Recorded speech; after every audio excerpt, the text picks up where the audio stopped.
At last, we are here, my friends, to my final mid-season positional prospect rankings for the 2023 NFL draft class. And we're going to send this baby off with a bang. We're doing the running back class. Although we've come to the end of the road. Boys to Men, baby. Boys to Men. Great band. But what's crack-a-lackin'? It's your boy Broshmo, just in case you did not know. So go ahead, become a bro and subscribe. Leave this video a thumbs up if you enjoy the content. As always, let me know what you think in the comment section below. I love having that beautiful football discourse with y'all. Yeah, we're doing our live stream tomorrow, by the way. We're going to do Ohio State versus Penn State, so join us for that. Let's go ahead, get into this. Starting with number 10, Devon ACHANE. I want to give an honorable mention to Eric Gray. Really wanted to put him here, but I just think the outlandish speed that ACHANE has might warrant some team picking him over Gray. I don't know. A lot of season. Gray's had a great year, but yeah, I don't know. I feel like I'm going to be shuffling these rankings all year long. But let's talk about ACHANE, because he's a former four-star recruit from the 2020 class. Had plenty of opportunities to start his freshman season. He was then utilized much more in his sophomore year. Now we're here, and he's being used a hell of a lot. And he brings so much ability as a ball carrier, receiver, return man. He's so good out in space and is probably the fastest guy under the sun in this class, though I think Jalen Hyatt might have something to say about it. But he's very nimble between the tackles. He can explode through the hole. No surprise, the dude is fast. He did a good job on initial contact last season, and it slipped a little bit this year, but it's still not that bad. And as long as guys can't get a clean hit on him, he's typically A-okay. As you can tell, he's small. He lacks a powerful frame. Guys that can put that can put more than just a hand on him. Typically ends with ACHANE coming down on contact. Not a lot of power through his frame. I don't know how much he can do to really add strength in that regard. He's much more willing to run by a defender than actually put moves on him. So this is more of a because James Cook was very much like this last season, where he was like, more so rather than get all shifty and start dancing around, he's just like, I'm pretty fast. I'm going to try to run by you. And that's ACHANE's game. Not much of his pass blocker. He's more of a scat back you want to utilize out in space with that speed, make him a receiving threat. But I think that speed's really, really going to be hard for teams to pass on. And then we got my boy, Kenny McIntosh, here at number 9. And you might look at those stats and be like, man, this guy don't got much production to his name. And it's like, not his fault, man. Georgia freaking rotates backs in and out, but he is the premier passing back for Georgia. Make no mistake about it. Former 4-star recruit from the 2019 class, and he did a lot on special teams his freshman season, and he's just been involved in a rotation like his whole career. Unfortunately, I really wished his workload would have increased, but they love him so much as a passing, like a receiving back, that you could tell in that Georgia-Oregon game he was their prime target. But this dude's a fast athlete, very explosive. Love the shiftiness, very fluid as an athlete. It's not surprising that Georgia used him as their main return man. He's just so dangerous out in space. If you go back to his last 2 years, 62 forced missed tackles on 137 touches. Those numbers are about on par for what he's doing this year. He never gets too bouncy in the backfield, and he takes contact relatively well as a receiver. He is just going to be so much of a mismatch nightmare for linebackers and safeties. However, you might question the workload since he's never really been given the workload, but then again, you could say the same thing about any Georgia running back. That just seems to be the case. They go 4 deep every year. Doesn't matter. That's just kind of Georgia. But I mean, so it's like, I don't know. He just really hasn't had the opportunity to do as much. I still think he's developing vision. Yeah, like you could tell, like I would say he's more effective in a like single back rather than shotgun, because I think he really likes coming downhill, and it just kind of like replicates what you not completely, but it kind of replicates more so what you're seeing from a return perspective, that you're coming downhill with a little bit of steam and you kind of see the blocks unfold for you. In the shotgun game, I feel like it's not quite the same, that he is a bit more indecisive. And I said he's got fairly good contact balance. I wouldn't say it's like next level. That's why you find him here on the third round. But he's a cat I've been high on. You could go back to he was highly, like in my preseason 2022 running back rankings. He was one of my top 10 guys. Big fan of MCINTOSH. Next on the list here, we have Zach Charbonnet at a UCLA, and I'm going to say it, he's the premier power back in this class. Former 4-star recruit from the 2019 class, went to Michigan, fell out of favor after a very promising freshman season, decided to transfer in 2021. Could have been maybe like a day 2 pick last season, decided to return. And I mean, dude's just doing what he does, man. He's just having a good year. He's been used more in the passing game. Still, it's not like anything mind blowing, but you get this guy out in space, he's hard to bring down just because he is a massive human being. He has ideal size for the position. He's very physical, very powerful, very no nonsense. He is a north-south runner. Effortlessly, he can eat contact, charge right through it like it's not even there. Has decent acceleration once he puts the foot in the ground. He does a good job of getting to the second level. If you go back to 2021, he had 31 carries for 10 plus yards. Another guy who just never stops turning his legs on contact. And also, I think again, I think he's, I don't know if necessarily he's developed as a pass catcher, but he's shown that, hey, you know, I could do what a running back can do in the NFL as a pass catcher. Now, well, isn't the most explosive guy, not the most subtle or shiftiest runner in this class, but again, premier power back. He doesn't need to be. It's just his skill set translates well to the NFL. He does lose a lot of momentum trying to change direction, and there's real no quicks to his game. But again, not a problem. We saw Brian Robinson go in the 3rd round, and I think probably Zach Charbonnet is going to be in that same area. If anything, I think Washington's pick would have been Zach Charbonnet over Robinson, but nothing we can do about it now. On to the next, I got Deuce VAUGHN. I got a 3rd round grade on him, a guy that I don't want to say might end up slipping a little bit, but dude, if he makes it to day 3, it won't surprise me, because they're going to look at the size and it's going to be like, I really hate that size. 5'6", 173.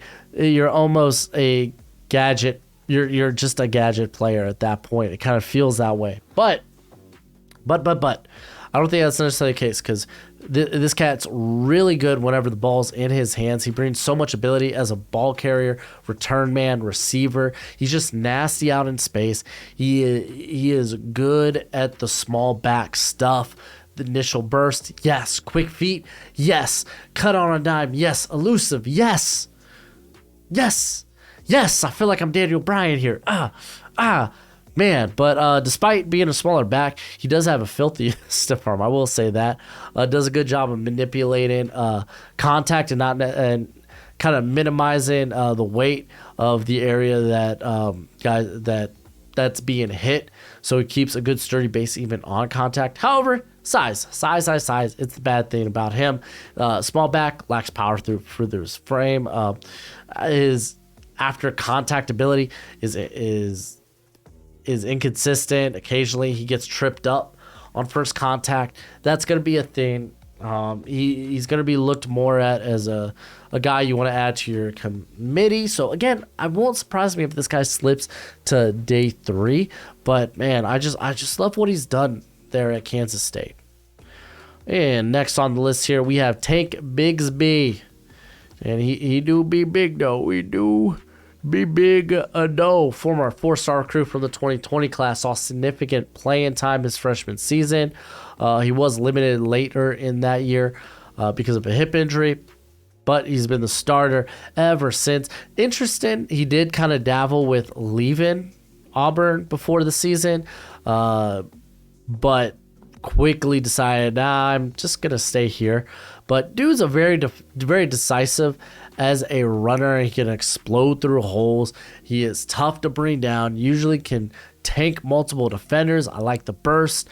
Once he plants that foot on the ground, he can get going in a hurry. Good patience, shows good vision. He'll never overstay his welcome in the backfield, and he will make holes if there are none to be found, which, fun fact, there aren't along that Auburn offensive line.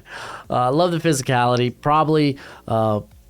Probably one of, you got to throw it in contention, best stiff arms in this class. He's better than you'd expect as a pass catcher, but just, again, not utilized a ton in that regard, and there are focus drops there when targeted. Big fumble problem from 2021, man. Had a lot of instances where he was halted at or behind the line of scrimmage. Back in 2021, there was 4 games where he averaged less than 2 yards after contact. And when you look at that this year, I'm not positive what the fumbles look like this year. I don't think they're that high, which is good, because I did see that last year, and it was exceptionally alarming to see that many fumbles, because that wasn't a problem for him, I believe, the year prior, which would have been his freshman year, again, seeing limited snaps and such. But yeah, no, the yards after contact are much better. Only 1 fumble on the year, and that's on 99 snaps. So you love to see it. The forced missed tackles are way up. They're not contesting BIJAN, but they're up there, 40. And I mean, if you consider only 99 carries, typically a lot of other guys are hovering around that 140 to 160 carry range, while he's at 99. I mean, the dude is doing spectacular, I would say. So I like this cat. I just don't think he's a guy you're going to utilize in the pass game. Not a good pass blocker. Hardly not proven as a pass catcher. So honestly, just looks like a guy you're going to be using in the run game, which is fine. Top 75 prospect. And then next we got Zach Evans, man. This is a cat. Like, initially I was like, man, it just doesn't feel like he's been playing a ton this year, you know? And he has 100 carries on the year. It's like, how'd that happen? And he's actually doing well when the ball's in his hands, which is like the interesting thing, right? This dude also has a very interesting recruiting background, very wild journey, where he basically had to settle on going to TCU. Because if you didn't know, he went to TCU, Ole Miss, transferred to Ole Miss this year. But like, initially he made a commit, or I think he made a commitment, then decommitted, held off through December, was going to make his choice in the spring, held off. I don't know what he was waiting for. I don't know. Sounds like a story for another time. But eventually he was down to like 2 places where he would have been eligible to play his freshman season. Because outside of that, he would have had like basically a role for the 2021 class. So settled on TCU. Things were kind of like meh there. So now he's here at Ole Miss, and he has honestly, they have probably one of the best running back groups in the country. Just Judkins, their freshman there, is a stud. And it's easy to forget because they don't utilize him a lot. They got Ulysses Bentley there, who was at Southern Miss just the year prior. So, like, I don't know. It's kind of interesting. But this dude's a phenomenal athlete. He legitimately just glides across the field. And like I said, I was initially considering dropping him as a returner, but I was like, man, he's still getting a considerate amount of work. There we go. I don't know why words are tough, but they do be tough though. But like, he's a very good athlete, very good running back. Like, I love the explosiveness on his cuts. I love the shiftiness. He does a great job of that. Just shifting his momentum. Shows tightrope balance. Wasn't utilized a lot in the passing game and hasn't really been this year, but when he has, he's been fairly successful at that. And I guess technically we are getting a larger sample size. It's just by a committee role. There's going to be a lot of questions about his durability.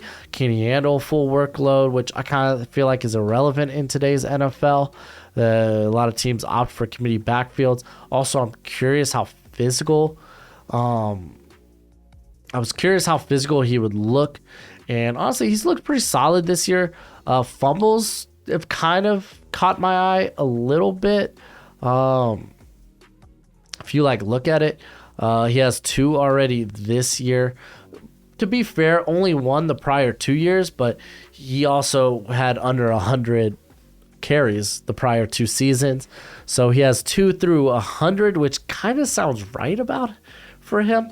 But a guy that's not necessarily breaking off through contact consistently, but doing again such a good athlete. I'm willing to bet on him in the NFL.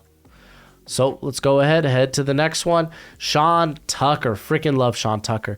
Became the starter almost immediately there for Syracuse, and he's just been setting records ever since. Very decisive runner. Once he plants that foot, he shows off very good speed, as he is hovers around 210, 215, but very good long field speed. In open space, he shows quick feet. He shows that shiftiness to make you miss. He operates traffic exceptionally well. He can pinball off guys back and forth.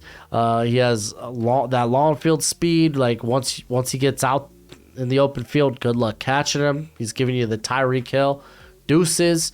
Tough guy. I'm that he's seeing a lot more receiving work this year, as you can tell. And initially, I don't know, it's weird because I felt like he set Syracuse on fire last year, right? And now that they're seemingly a better team this year, he feels more quiet, though he is actually performing exceptionally well. So it's kind of weird like that.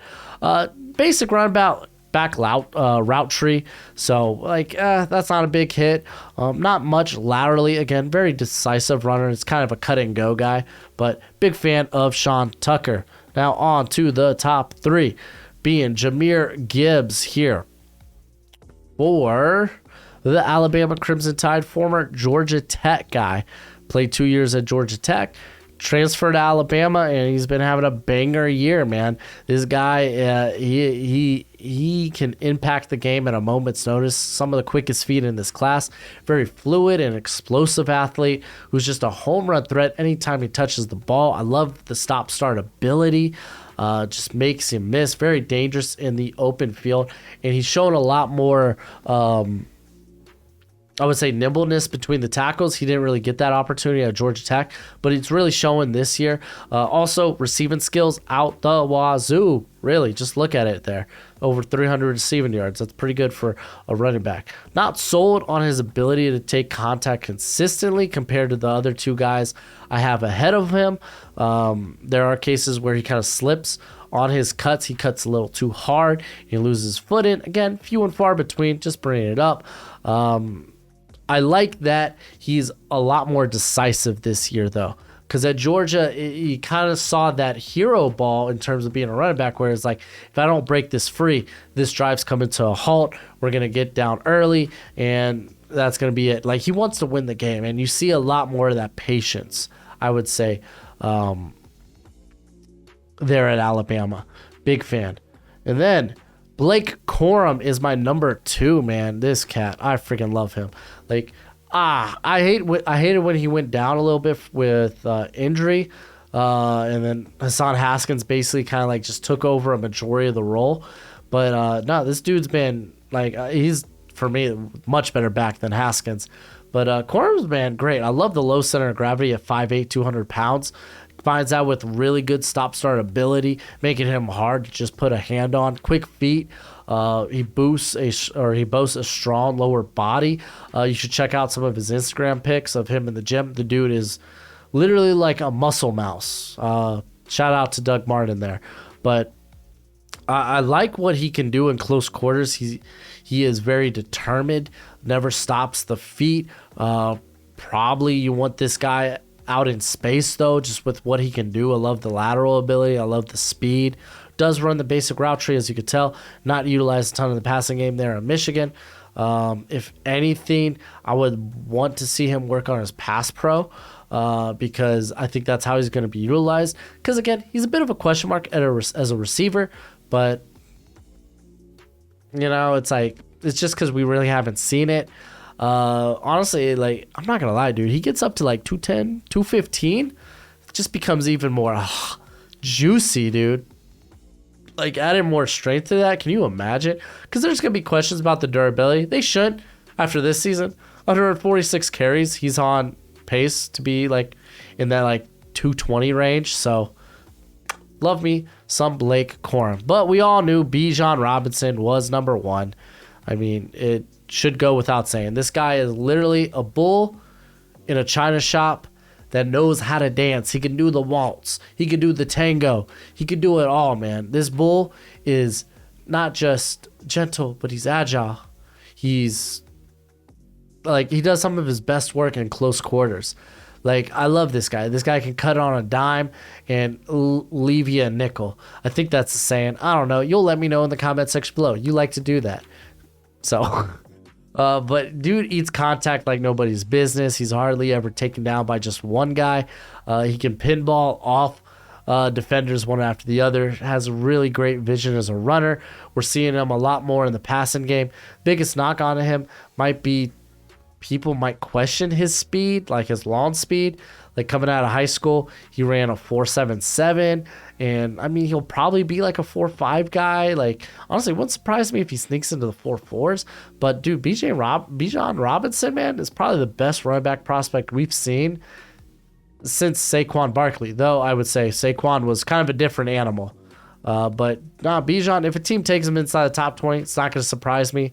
Running back value is a thing, though it's kind of weird in today's NFL where teams are playing a lot more like too high. They're leaving the box a little bit bare, so teams are like, oh, we can run right up the gut through this. So we're seeing like success with teams that have really good running backs like Derrick Henry, Saquon Barkley, Nick Chubb. They're having a lot of success because teams are hitting them with that too high. But yeah, no, Bijan's great. He's phenomenal. I was talking about him all last year about I can't wait till this cat comes out. No doubt about it. He's a first rounder. So yeah, Bijan, number one. But let me know what you think in the comment section below. That's it for the video. So happy to wrap up this midseason prospect ranking. So show some support to the channel. You know, show us a little love here. I say us. It's just me. I'm a one-man crew here. Edit, recording, watching the film, writing notes, doing the photoshops. It's all me. Me. If you want to actually look at my full prospect rankings, check out the Patreon, links in the description below. But as always, until next time, you be easy, my friends. Later.